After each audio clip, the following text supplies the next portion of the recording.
This happened last summer. I was 32 and took a week off from my job as a wildlife photographer. I drove to a secluded beach, surrounded by cliffs and tide pools. I'm not a beach person, but I thought it would inspire me. That first evening, I set up my tent. The air was fresh, and I could hear the ocean waves in the distance. I took a stroll along the shore with my camera. It was peaceful at first. The sun began to set, painting the sky with warm colors. As I walked further, I found strange markings in the sand. They were in a pattern I didn't understand. I thought it must be from the tide. I took photos, but they felt familiar in a way I couldn't grasp. It left me feeling uneasy. The second day, I focused on the cliffs.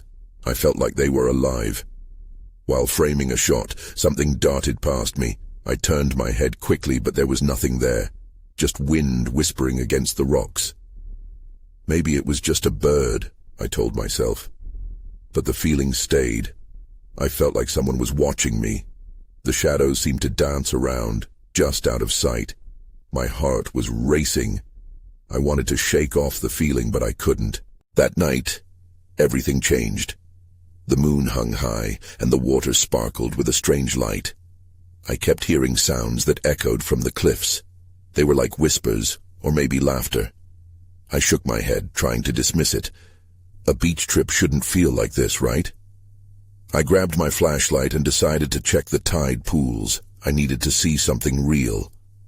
As I approached the rocks, I saw those markings again. They seemed clearer now. My breath caught as I focused the light on them. Each curve felt like it was saying something. I tried to look away, but I couldn't. Suddenly, right in front of me, a shadow moved between the tide pools. It was there one moment and gone the next. My heart raced as I stumbled back. I wanted to flee, but my feet felt frozen to the ground. When morning came, I was still shaken. I packed up my gear and drove home. The road felt endless. What had I seen? Were those markings a warning? Or was it all just my imagination? I felt like I had left something important behind at that beach. Even now, those memories haunt me. I wonder if something was there with me. Sometimes I question everything. Did I really see a shadow? Was it just my mind playing tricks? You can't ignore feelings like that. They linger, gnawing at the edges of my thoughts. I don't think I'll return to that beach. I had felt something, and I think it's still out there waiting. The following week was rough. I tried to get back to my routine, but everything felt off. My mornings were spent staring at photos from the beach, trying to find meaning in those strange patterns. I began working on editing the shots. Each time I loaded a new photo on my computer, the unease settled back in. I always felt like I was being watched, as if something was lurking just beyond my sight. Late one night, I decided to take a break and grab a snack. While in the kitchen, I heard a faint sound like a whisper calling my name. It sent chills down my spine. I dismissed it at first, attributing it to fatigue. I told myself I was just exhausted and that my mind was playing tricks. I forced myself to calm down and poured a glass of water. The next day, I received an email from a fellow photographer. She wanted to meet up for coffee. We talked shop, but I couldn't shake my thoughts from the beach. My friend noticed I was distant. "You okay?" she asked. I shrugged and mentioned the trip. When I described the markings and the shadow, her eyes widened. "You saw something? Like really saw something?" I nodded, but the words felt inadequate. She leaned in closer, lowering her voice. "There's a legend about that beach. Some say it's haunted. People have gone missing there." A knot twisted in my stomach. I brushed it off, saying it was probably just talk, but something tugged at me. Later that afternoon, I decided to check my emails. That's when I saw it, an attachment from the beachfront ranger's office. I opened the file, heart racing. It contained old newspaper articles about strange occurrences in the area. Several people had gone missing, some never found.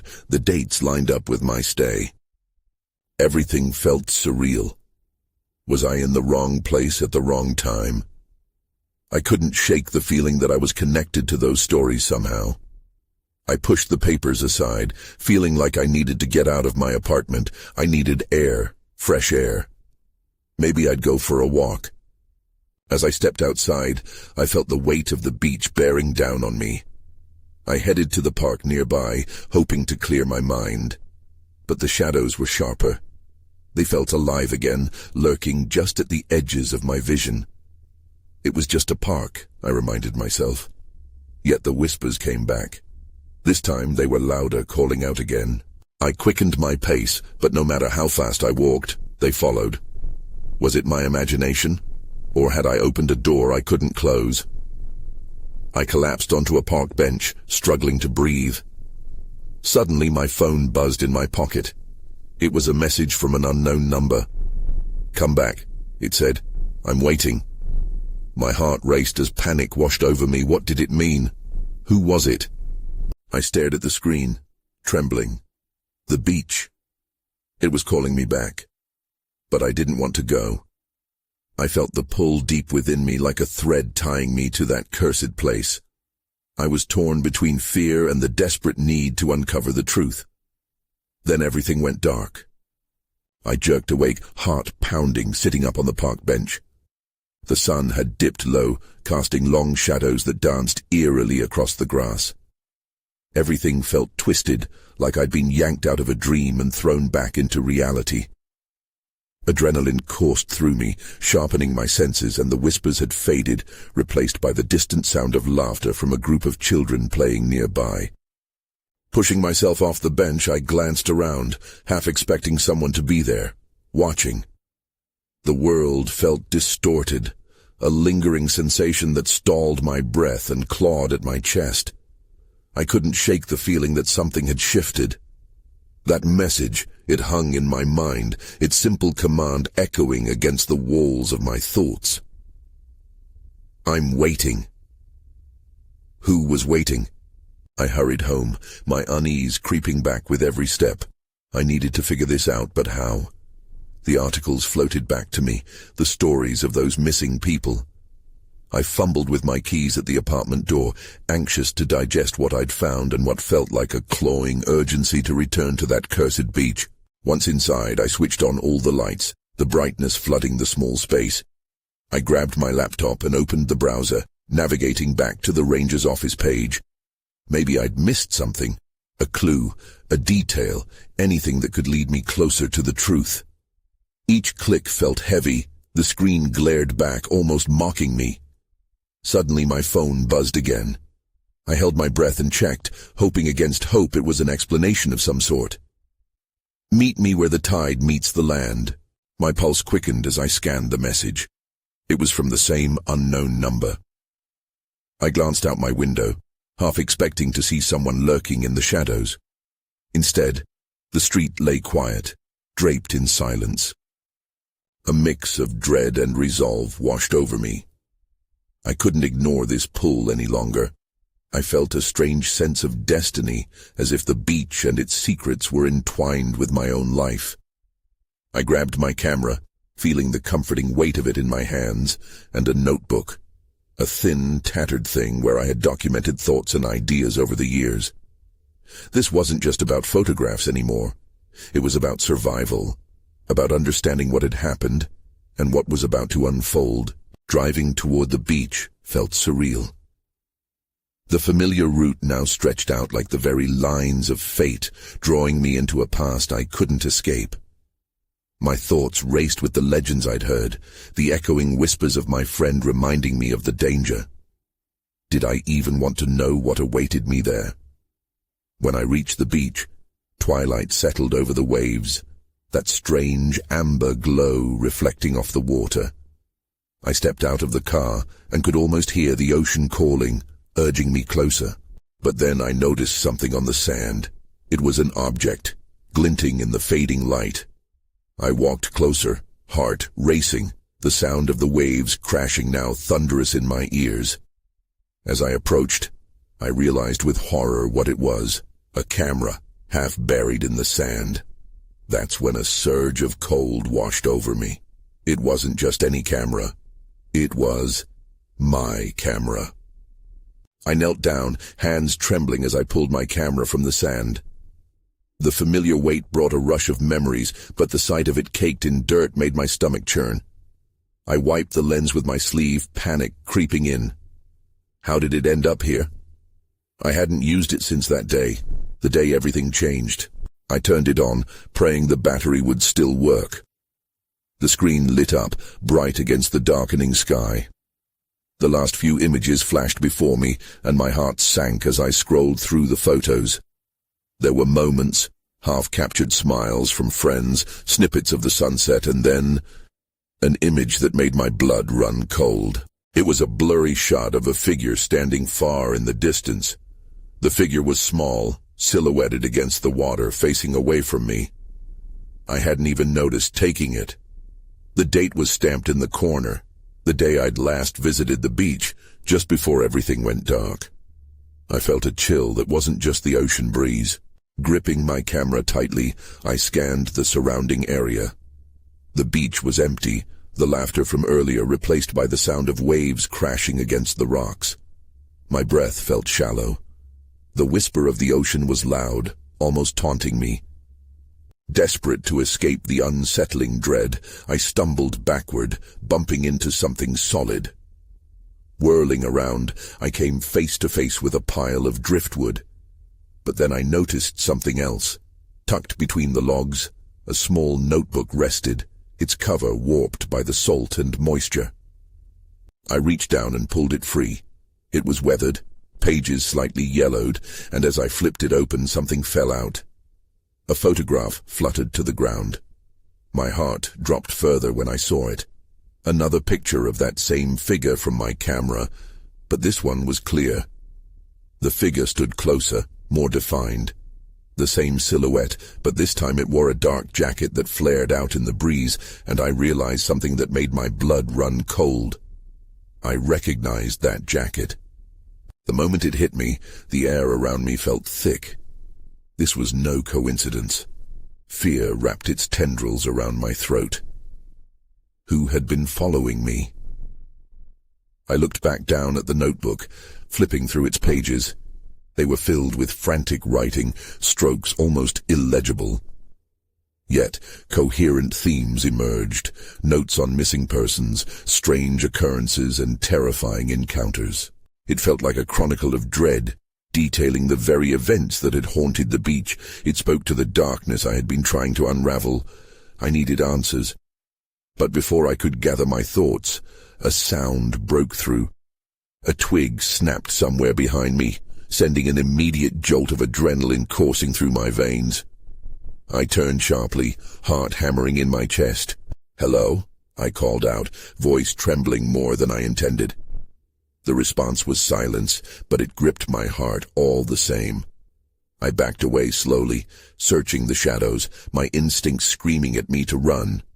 Suddenly the waves surged, lightning flickering in the night sky, illuminating the beach momentarily. In that brief flash I saw something moving, a shadow darting among the trees lining the shore. Panic ignited in me. Someone was out there and I wasn't alone anymore. I bolted towards my car, not daring to look back. Every instinct told me to get away, to leave this nightmare behind, but deep down, I knew I couldn't, not without discovering the truth. As I reached the safety of my vehicle, I glanced back one last time, heart racing at the thought of what lurked just beyond the tide. The mystery of the beach is just beginning. I fumbled with my keys, heart pounding as I hurried to unlock my car door. The cold metal felt foreign in my clammy hands. I couldn't shake the feeling of being watched. As I slipped inside, the familiar scent of leather brought a moment of calm, but it was short-lived, replaced by a growing tension in the air outside. I locked the door tightly and turned on the engine, the sound breaking the eerie silence.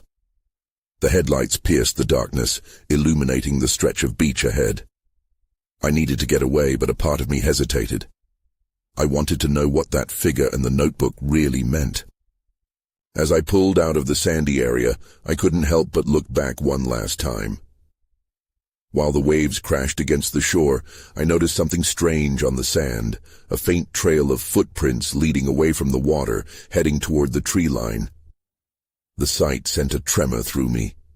Those prints were distinct, too small to be an adult's, but large enough to spark concern and memories of fear. I drove slowly along the gravel road, the sound of gravel crunching beneath my tires. The landscape around was dark and uninviting, but I fought the urge to look back at the beach again. I was determined to get home and figure out what was going on. I needed to connect the dots. But just as I entered the main road, my phone buzzed, startling me. I glanced at the screen. It was a message from my friend, Sam. "Hey, did you get caught in that storm? Heard some weird stuff happened at the beach this summer." My heart raced. What did he know? I quickly typed back, asking what he meant. My fingers trembled as I hit send, and I felt an itch of anxiety grow. While waiting for a reply, I glanced into the rearview mirror, half expecting to see the silhouette again. I expected to see a shadow following me, but it only reflected my anxious face staring back. Still, I couldn't shake the feeling of dread. The message buzzed again, dragging me from my thoughts. "You remember those kids that went missing? Some people think they were taken near the beach. They found some of their things washed up at sea." My stomach dropped. The missing kids. Of course I remembered. It was one of the reasons I had stayed away from the beach for so long. I couldn't help but wonder if the figure I had seen was connected. Just then, my phone buzzed again, this time with a photo, an image from local news. It showed an outline drawn on the sand, the same jacket I'd seen in the photo I found. I slammed on the brakes, the tires squealing in protest. That jacket, the same silhouette from my memories, combined with pure terror. I felt my breathing quicken. I couldn't just drive away anymore. My heart raced as the reality hit me. I had to go back. I needed to know who was behind those photos and what happened to the kids. I turned the car around, fighting the rising panic. As I drove back toward the beach, I vowed to uncover the truth. Then, just ahead, I saw something glimmer in the headlights. I squinted. A figure stood there, illuminated briefly. Just as quickly it vanished into the shadows. My blood ran cold. The chase had begun. I sped back toward the beach, my heart pounding. I didn't want to chase the shadow, but I felt drawn to it. The air was thick with tension, and every sound seemed amplified. The roar of the waves, the rustling leaves. I parked the car at the same spot where I'd just fled. The headlights cast long beams into the dark, but beyond that all I saw was a thick curtain of night. I stepped out, the sand crunching beneath my feet. The distant waves crashed as if urging me to turn and leave. But I pressed on. Something was pulling me toward those footprints. I could see them now, barely visible against the moonlit sand. They were small and scattered, leading deeper into the trees. My instinct screamed at me to go back, but curiosity urged me forward. I followed the prints cautiously, my eyes darting around. The shadows between the trees appeared to twist and shift. Suddenly, a snapping branch echoed through the silence. I froze, heart racing. Had I stepped on something? I listened intently, holding my breath. It was too quiet, almost like the world was holding its breath with me. Then I heard it. A soft whisper. My name. Lila. The sound sent chills down my spine. I turned, searching the darkness for the source. It was faint, like a fragile thread, but it felt personal. My mind raced with images of the missing kids. They were just names to most people, but that whisper made them real, their fear palpable. Lila. The voice called again, sounding closer. Panic gripped me. I wanted to run, but my legs felt immobilized, as if the beach itself had rooted me to the spot. Just as I summoned the courage to retreat, I spotted something beneath a thick shrub. While it looked like part of the underbrush, my gut told me it was something else. I approached, carefully brushing away branches. The pale light revealed a small, time-worn notebook. It was familiar, the same design as the one I had seen earlier. I picked it up, my hands shaking. Flipping through the pages, I quickly found strange, scribbled notes and intricate drawings. Some pages contained names I recognized. Others were names that sent a jolt of dread through me. They were all kids, the missing kids, their faces hauntingly sketched beside strange symbols. What was this? I couldn't comprehend it, but a new realization struck me. Whoever had drawn this wanted to keep track of them, perhaps even control them. My heart raced as I turned to leave. I needed to get back to my car. But as I turned, the same figure I had seen earlier materialized just a few feet away, cloaked in shadows. My breath caught in my throat. "Who are you?" I demanded, voice trembling. The figure stepped forward, moonlight glinting off something in their hand. I squinted, trying to get a better look. Then everything went dark. The night swallowed me whole, and the world faded into silence. I jolted awake, my heart hammering in my chest. I blinked rapidly, trying to adjust to the pitch-black surroundings. It was disorienting. The salty air filled my lungs, but the familiar sounds of the ocean were drowned out by a heavier silence, like the world was waiting for something to happen. I tried to sit up, but my body felt sluggish. My hands instinctively reached around, brushing against the rough sand beneath me. Panic surged. I was still on the beach, but everything felt different. The fear from before crept back in. Had that figure taken me? Where were they? Suddenly, a faint glow broke through the darkness. I squinted toward it, my pulse quickening again. There were lights, glistening dots dancing among the trees that bordered the beach. I squirmed, forcing myself to my feet. My knees were shaky, but I took a deep breath and stepped forward. The glow pulsed like a heartbeat against the night.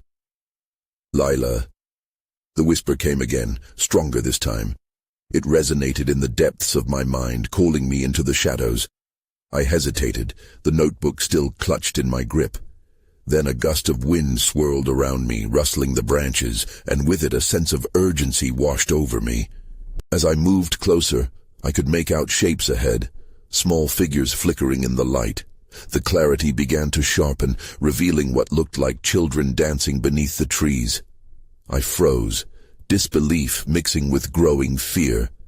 They were the missing kids, the ones I had haunted by on news reports and flyers. But they appeared, carefree, twirling around like there was nothing wrong. "Join us, Lila," one of them called, a girl with dark braids and laughter in her voice.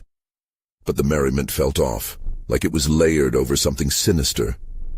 Dread pooled in my stomach. "No," I whispered, taking a step back. The scene felt unreal, as if I was dreaming. Their faces contorted between mirth and something darker, a flicker of anguish that shot through me like a lightning bolt. "Help us," another called, his voice cracking. The laughter turned hollow. "Please." I felt their pleas tug at my heart, but a warning clanged in my mind. They were supposed to be missing. Their fates had hung in the balance. I couldn't trust this illusion, whatever it was. I turned abruptly, adrenaline surging as I sprinted along the beach, my breath coming out in sharp bursts. But as I fled, the lights chased after me. I could hear giggles morphing into whispers, echoing in my head. "Lila, come play with us." The calls shaped shadows behind me, stretching as if trying to pull me back. Desperation clawed at my insides. I had to escape. I had to find my car. I pushed harder, the memory of that figure, the notebook, the kids, and their desperate faces driving me forward. The rhythm of my feet pounding against the sand was drowned out by another sound. Footsteps, heavy and persistent. Someone was following me. I burst through the trees and into the clearing where I'd parked. My breath was ragged, my knees weak. The car was just ahead, a small haven in the thickening shadows.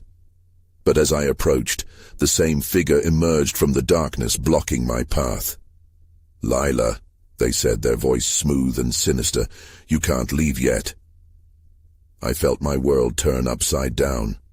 I had come here looking for answers, but instead I had found only chilling questions. I took a shaky breath, trying to steady my racing heart as the figure loomed in front of me.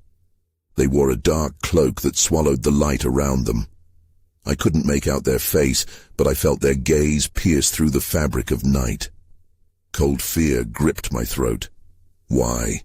I managed to choke out, my voice barely above a whisper. "What do you want from me?" The figure tilted their head, as if considering my question. "We only want to play, Lila," they said, each word slithering out like a serpent. "You were chosen." "Chosen?" I echoed, my mind racing. The children, their laughter, those desperate pleas. What game was this? My thoughts spiraled into a chaos of dread and confusion. "Join us." The figure stepped forward, one hand reaching out. But as they moved, I noticed something chilling. Behind them, the children's forms flickered like flames in a gust of wind. Their expressions slipped back and forth between joy and terror, as if they were trapped in some sort of nightmare. "No, you're lying!" I shouted, adrenaline surging through me. I turned on my heels to flee, but the shadows deepened, surrounding me like a living wall. The laughter from the kids transformed into cries that echoed in the stillness. Then I felt it, a sudden tug on my hair, pulling me back towards the figure. I stumbled, caught off guard. Panic surged anew. With a burst of strength, I yanked my head away and sprinted to the side. My heart pounded as I sprinted toward the car, but the world closed in like a vice. Just as I reached the driver's door, something flickered in my peripheral vision. I froze. There, half buried in the sand, was a beige object partially hidden by seaweed. I knelt, fingers trembling as I brushed away the debris. It was a necklace, silver and chipped with a locket that swung open. When I peered inside, it revealed a photograph of a little girl, one of them missing, a face I recognized from so many posters. My breath caught in my throat. "Is this?" I whispered. But the wailing laughter behind me stopped my train of thought. I needed to go. Right now. I grabbed the necklace, feeling the chill of metal seep into my skin. As I stood, the air shifted. The shadowy figure advanced and the whispers returned, louder, swallowing the silence. "Lila, don't you see? You belong with us." Before I could process what that meant, the ground shook under my feet. The trees shuddered, and the lights flickered out, enveloping me in darkness again. My pulse raced. Time was running out. I bolted for the car, yanking the passenger door open. My hands shook as I fumbled for the keys in my pocket. But just as I slid into the driver's seat, the sound of footsteps, no, many footsteps, filled the clearing. The children poured into my line of sight, their eyes wide and empty, their mouths moving in sync with the whispers, all calling my name. "Lila!" they cried in unison. "Stay!" The weight of their voices pulled me back. I could feel the dread rising. I cranked the ignition, praying it would work. The engine roared to life, but the figure was already there, standing at the front of my car, waiting. And then everything went dark. I jolted awake, gasping as the darkness receded. I was still in the car, the faint outline of the night outside casting ghostly shadows. My heart raced, but there was no one in front of me, no dark figure blocking my path. The engine hummed softly beneath me, but the air was thick with tension. I blinked, confused. What just happened? The children's cries echoed in my ears, mingled with laughter that felt both joyous and sinister. I grabbed the necklace, feeling its cold weight against my palm. The photo of the girl inside, her innocent smile now haunting, pressed against my skin. Shaking, I glanced around the clearing. The trees stood still, an eerie silence settling around me. I couldn't stay here. I had to figure out what was going on. My hands trembled as I turned the headlights on. The landscape revealed itself, but there was no sign of anyone, No shadows, just the dark stretch of the beach. I took a deep breath. I needed to calm down. I put my car in gear, glancing once more at where the figure had stood. The woods seemed to breathe around me, as if still alive with anticipation. I pressed the accelerator, and the car crawled forward. But the laughter returned, echoing from every direction. It surrounded my car like a tidal wave, growing louder, more urgent. I gripped the wheel tightly, turning to look around. It felt like the beach itself was mocking me, dredging up memories of the missing kids, each voice laced with an unseen sorrow. The car jolted to a stop, an unseen force pushing against the hood. Panic surged. I couldn't waste time. Staying here was a mistake. I pressed the pedal to the floor, but the car wouldn't budge. My heart raced as I frantically shifted gears, repeating the same moves, desperation flooding my mind. Then I noticed something in the headlights, shapes creeping along the edges of the forest. The children, faces pale and drawn, stepped into the light. Their mouths were moving, whispering my name, but their eyes were empty, void of life. "Lila, help us," one pleaded. My breathing quickened. The innocent faces were too much to bear. Were they trapped? Were they lost? I couldn't help them while I was stuck here. When I looked back to the gear shift, chaos erupted again. The figure stood right in front of me, its cloak billowing like a storm. "You could have been one of us." The voice rang out, smooth yet sharp. The presence felt suffocating. I needed to escape this nightmare. Suddenly the necklace in my hand glowed faintly as if it were alive. I wasn't sure if it was a trick of the light or something more. The moment the figure advanced, I felt a rush of courage. "Not today!" I shouted, and with a burst of determination I cranked the ignition again. To my surprise, the car lunged forward, releasing me from the invisible grip. I ducked down, resolutely driving straight toward the shadows. But the laughter escalated, almost mocking my attempts to escape. As the beach disappeared behind me, one chilling thought filled my mind. I was running blind into something unknown, something far worse than I had imagined. I could almost hear the whispers growing fainter, but I knew they would follow. I just had to figure out where I was heading next before they caught me. That's when I saw it. A flickering light in the distance. As I drove towards the flickering light, I felt a mix of trepidation and desperation surge through my veins. My heart pounded with every shudder of the car, and the whispers still felt like shadows creeping at the edges of my consciousness. I couldn't allow myself to look back again. The thought alone would draw me back into their world, a forbidden dance of fear and despair. The light grew closer, revealing itself to be a small cabin perched precariously on the cliffside overlooking the beach. A flickering candle illuminated the windows, casting long shadows across the sand. It felt like a beacon, calling me, urging me to come closer. Yet doubt gnawed at me. Was this a sanctuary, or another trap laid by that figure lurking in the darkness? I parked the car, heart thrumming in my chest, and sat there for a moment, taking in the ominous stillness around the cabin. The whispers were momentarily silenced, intensifying my anxiety. Gripping the necklace tighter, I stepped out and approached the cabin, each footfall echoing unnervingly in the quiet. The door creaked open with the gentlest push, revealing a dimly lit interior.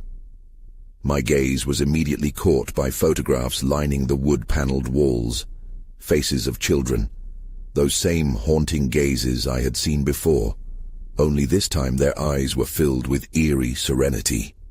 A chill ran down my spine as I recognized some of them from the missing persons reports I had sought out. I scanned the room, looking for the source of that faint candlelight.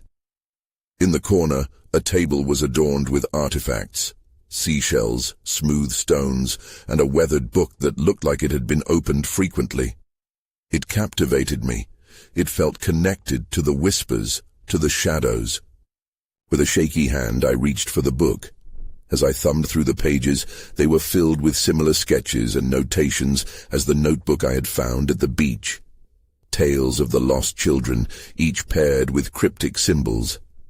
My breath quickened as I turned a page, revealing a sketch of the very cabin I stood in, surrounded by spirals that resembled tides flowing outward.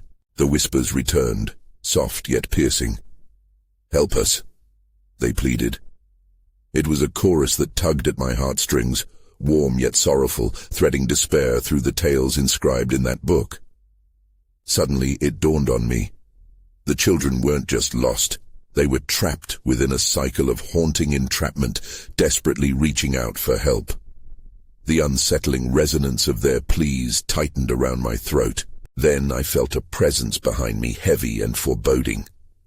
"You shouldn't have come here," a voice slithered. I turned slowly to find the figure from earlier, now standing in the doorway, imposing and shadowed. "You're digging too deep, Lila." Before I could react, shadows spilled into the room from behind them, pooling around my feet. I tightened my grip on the necklace, feeling the cold metal burn against my skin. "You think you can save them?" The figure sneered. "What makes you so special?" "Maybe I'm just tired of watching you play with their lives," I shot back, finding a surge of unexpected courage. Their laughter hung in the air, a chilling reminder of the weight I had to carry. The lights flickered wildly, and I could hear the haunting echo of the children's voices swirling through the cabin like a tempest. "Help us!" they cried again, the sounds melding into a singular, desperate wail. It was now or never. The book was still in my hands, and I needed answers, a way to break the suffocating hold this figure had over the children, and possibly me. "What do I have to do?" I demanded, challenging the darkness that enveloped me. "Make a choice. Stay and join them, or force them to stay with you," the figure replied, words dripping with malice as they gestured to the pictures hanging grimly on the walls. My heart raced. I felt the weight of my decision about to echo through time. The children looked at me, their faces twisted in fear and longing. The choice was impossible, yet it felt inevitable. "I choose to find a way to break the cycle," I said resolutely. At that moment, a silence fell in the cabin, weighted and suffocating. The figure stepped forward, eyes gleaming with whatever power they wielded. But before they could respond, a powerful surge erupted in the air, enveloping me like a tidal wave, pushing me toward an unknown destination. I felt the book slip from my fingers, flying across the room as the world spun around me in wild, dizzying colors. I couldn't feel my surroundings. The essence of the cabin, the whispers, the sorrowful cries of children all fading into an incoherent blur. In that instant, I understood. This was both a beginning and an end, a choice that demanded a cost, yet held the promise of liberation. Then, without warning, the light swallowed me whole. I was tossed through a portal of time and feeling, only aware that the shadows were receding, and the children's voices began to blend into a harmonious silence. I knew now that I had entered a new plane, and whether I'd return would shape the fate of what had been taken. What would emerge from this journey still loomed like a distant question. But deep down, as I slipped into the unknown, I held tightly to that haunting hope. A chance to unravel the shadowed threads of fear and reclaim those lost souls from their haunting embrace.